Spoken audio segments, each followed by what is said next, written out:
দোরগোড়া বিধানসভা নির্বাচন, তার আগেই রাজ্য পুলিশে ব্যাপক রদবদল। তবে বদলির তালিকায় লক্ষণীয়ভাবে ঠাঁই হয়েছে বোলপুরের আইসি লিটন হালদারের। তাকে জলপাইগুড়ি গোয়েন্দা বিভাগের ইন্সপেক্টর পদে বদলি করা হয়েছে। বীরভূমে তৃণমূলের কোর কমিটির কনভেনার অনুব্রত মণ্ডলের ফোন কলের সৌজন্যে সংবাদ শিরোনামে আসেন বোলপুরের আইসি। লিটন হালদারের উদ্দেশ্যে কেষ্টর অশ্লীল গালিগালাজ নিয়ে সেই সময় তুমুল চাঞ্চল্য ছড়ায় বিভিন্ন মহলে। কিন্তু তারপরেও বহাল তবিয়তে রয়েছেন অনুব্রত। তবে লিটন হালদারের এই বদলিকে রুটিন বদলি হিসাবেই দাবি করছে পুলিশ। একই দাবি প্রাক্তন পুলিশ কর্তারও। এটা নিয়ম আছে। যখন আমরাও সার্ভিস রেগুলার অফিসার ছিলাম তখনও আমাদের এটাই নিয়ম ছিল, যাদের 2-3 বছর হয়ে গেছে তাদেরকে বদলি করা হতো এবং তাদেরকে যেইখানে, ধরুন আমি সাউথ ডিভিশনে ছিলাম, আমাকে হয়তো সেন্ট্রাল ডিভিশনে করা হলো, যে আপনি হয়তো মেদিনীপুরে ছিলেন, আপনাকে হয়তো 24 পরগনায় করা হলো। এটা একটা রুটিন বদলি, এটা নিয়মই আছে। একটাতে লট হয় আর কি, সংখ্যাটা অনেক বেশি, অনেক বেশি বদলিটা হয়েছে।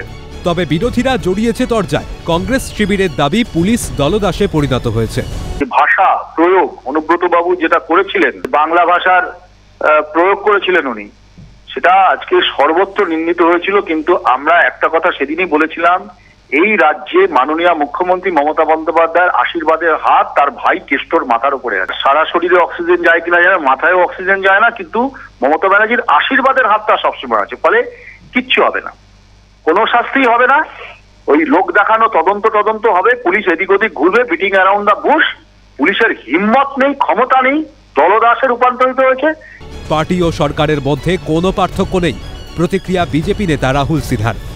যে অনুব্রত মণ্ডলের বিরুদ্ধে উনি যে মুখ খুলেছিলেন, তার যে রেকর্ডিং তিনি বাজারে দিয়ে দিয়েছিলেন, সেই আক্রোশটা এখন মেটালেন তৃণমূল কংগ্রেসের নেতা। অতএব সেই কারণে আমি মনে করি যে পার্টিটা সরকারটার মধ্যে কোনো প্রভেদ নেই।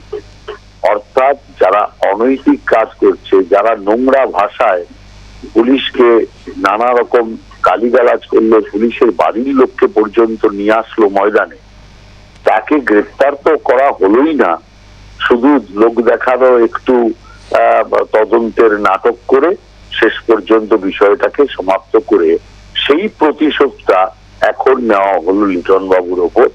জলপাইগুড়িতে গোয়েন্দা বিভাগ মানে গ্যারেজ করে দিই।